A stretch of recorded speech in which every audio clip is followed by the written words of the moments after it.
धन्यवाद। मैं विष्णु एक बार फिर आप सभी को स्वागत करता हूं, अभिनंदन करता हूं, वंदन करता हूं, नमन करता हूं और साथ साथ जो बैठे हुए हमारे विद्यार्थी है वो सभी को एक नया एपिसोड को लेकर चल रहा हूं आपके बीच में, चूंकि मैट्रिक बोर्ड का बस चंद दिन रह गए हैं और ऑब्जेक्टिव 50% होता है और 50% तैयारी में एक निराले अंदाज में कर रहा हूं। आपने सोशल साइंस को देखा होगा।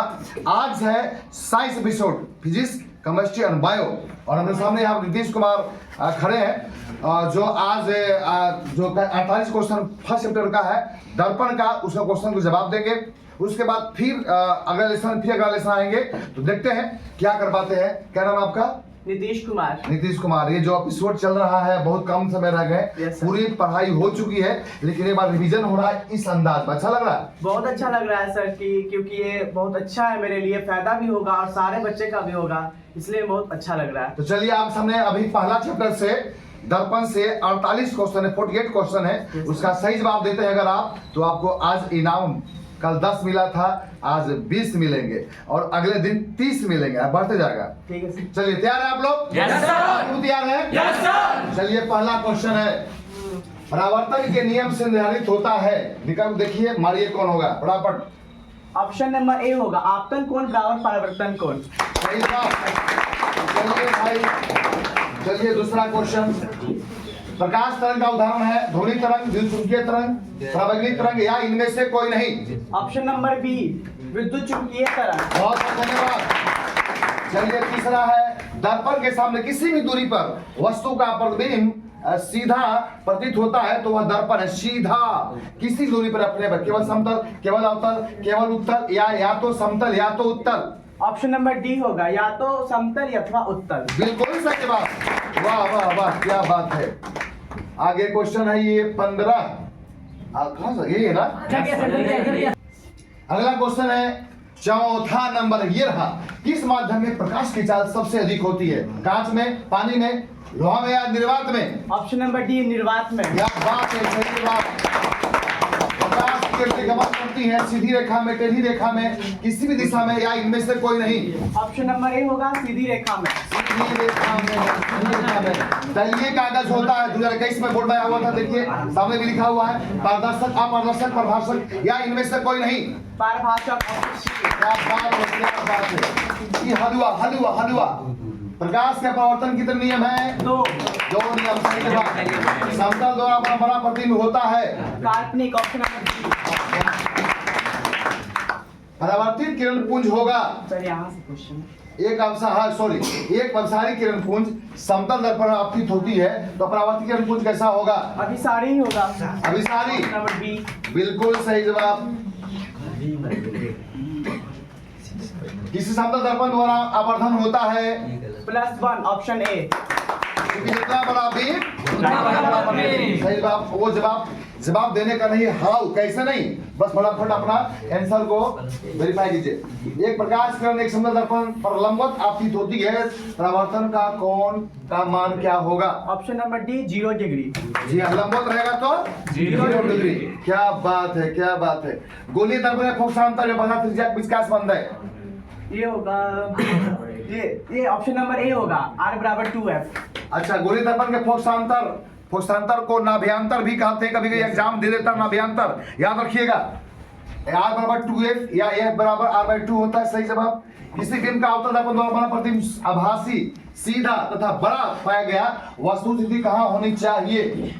दर्पण के ध्रुव तथा फोकस के बीच। दर्पण के ध्रुव तथा फोकस के बीच रहेगा तो आभासी बनेगा, बड़ा बनेगा, सीधा बनेगा। काल्पनिक प्रतिबिंब होता है सीधा, उल्टा, ए और बी दोनों इनमें से कोई नहीं। ऑप्शन नंबर ए सीधा होता, अभी तक भी गलती नहीं किया है। और चलते हैं आगे। क्वेश्चन है, सरल सूक्ष्मदर्शी में किसका उपयोग होता है? सरल सूक्ष्मदर्शी में किसका उपयोग होता है? अवतल दर्पण, उत्तल दर्पण, अवतल लेंस या उत्तल लेंस? ऑप्शन नंबर डी उत्तल लेंस। क्या बात है, क्या बात है। थोड़ा वस्तु को बड़ा। चलिए आगे चलते हैं। कहाँ है? हजामत के लिए किस दर्पण का उपयोग होता है? हजामत दाढ़ी बनाने के लिए किस दर्पण का उपयोग किया जाता है? अवतल दर्पण। ऑप्शन अवतल दर्पण। सही जवाब। क्वेश्चन, सर्च लाइट का परावर्तन क्षमता होता है? Search light. Option number B अवतल दर्पण। अवतल दर्पण। सही जवाब। दंत विशेषज्ञ किस दर्पण का उपयोग मरीजों के दांतों का बड़ा प्रतिबिंब देखने के लिए करता है? ऑप्शन नंबर बी अवतल दर्पण। बिल्कुल सही जवाब, बिल्कुल क्योंकि एकदम रस रस बना के पी लिया है, इसलिए देखते ही फटाफट। यदि किसी बीम के प्रतिबिंब का आवर्धन ऋणात्मक है तो उस प्रतिबिंब की प्रकृति क्या होगी? ऑप्शन नंबर ए वास्तविक और उल्टा होगा। वास्तविक और उल्टा होगा, एकदम सही जवाब। कि कौन उत्तल दर्पण की फोकस दूरी है जिसकी वक्रता त्रिज्या 32 सेंटीमीटर है? Option number C plus 16 centimetre. ये बराबर आ रहे भाई, आधा कर दीजिए भाई। किस दर्पण का उपयोग पश्च दृश्य दर्पण के रूप में किया जाता है? उत्तल दर्पण। Option number A. First action ने ड्राइवर के सामने पीछे से देखने के लिए, है ना, चालक के सामने। क्यों? जवाब नहीं कार्तिक परिपाटी के अनुसार दर्पण सामने रखे गए बीम की दूरी ली जाती है ऋणात्मक। Option number B. जिधर से बीम रखा जाता है इधर बाएं तरफ ऋणात्मक लिया जाता है। सही जवाब। किस दर्पण की फोकस दूरी धनात्मक होती है? किस दर्पण की फोकस दूरी धनात्मक होती है? ऑप्शन नंबर बी उत्तल दर्पण। क्या बात है, क्या बात है। किसी कार की आकृति जिसको अंग्रेजी में हेडलाइट कहते हैं, प्रयुक्त दर्पण निम्नलिखित से कौन होगा? ऑप्शन नंबर ए अवतल दर्पण। अवतल दर्पण वर्ण को ऐसा फिट किया जाता है कि उसको फोकस पर, ताकि अनंत दूरी पर ले जाए। और समतल दर्पण की फोकस दूरी होती है? ऑप्शन नंबर ए अनंत। अनंत होती है समतल दर्पण का, जो घर में आपका आईना होता है। चलिए 26 अवतल दर्पण के सामने वस्तु को कहाँ रखा जाए ताकि प्रतिबिंब उल्टा वास्तविक और समान बने? ऑप्शन नंबर सी वक्रता केंद्र पर। वक्रता केंद्र पर, जहाँ भी वही प्रतिबिंब एक सब जगह है। दाढ़ी बनाने के लिए कौन सा दर्पण उपयुक्त है? अवतल दर्पण। अवतल दर्पण, बिल्कुल सही जवाब। जिस अवतल दर्पण की फोकस दूरी है और उससे पता त्रिज्या है तो कौन सा मत सही होगा? ऑप्शन नंबर बी होगा, आर बराबर 2 है। ये क्वेश्चन रिपीट हो रहा है, रिपीट हो रहा है।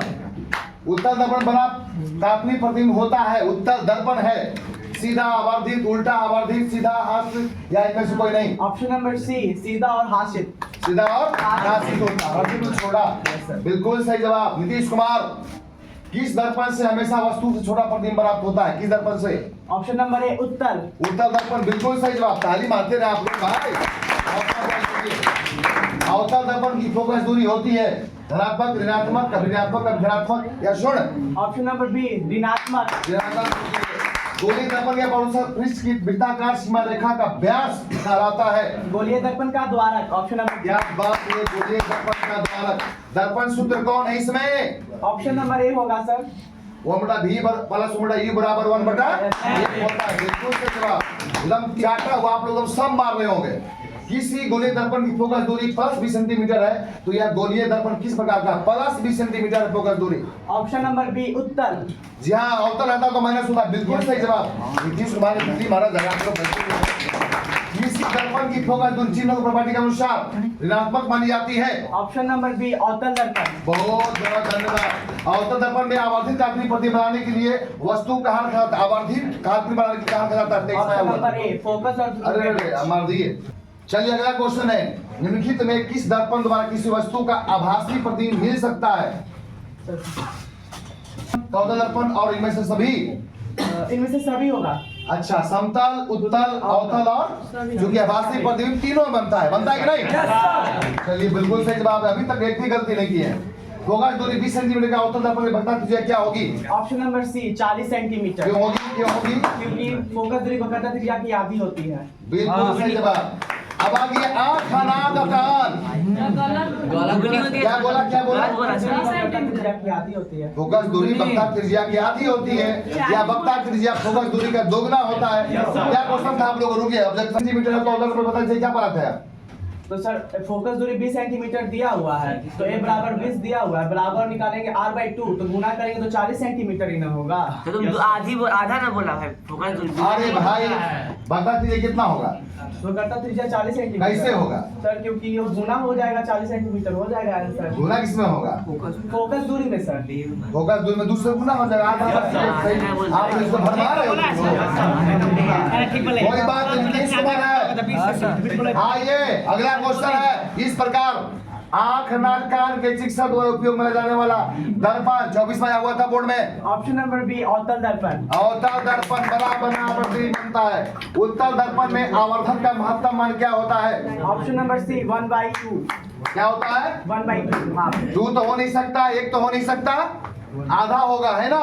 Yes. 1 से कम।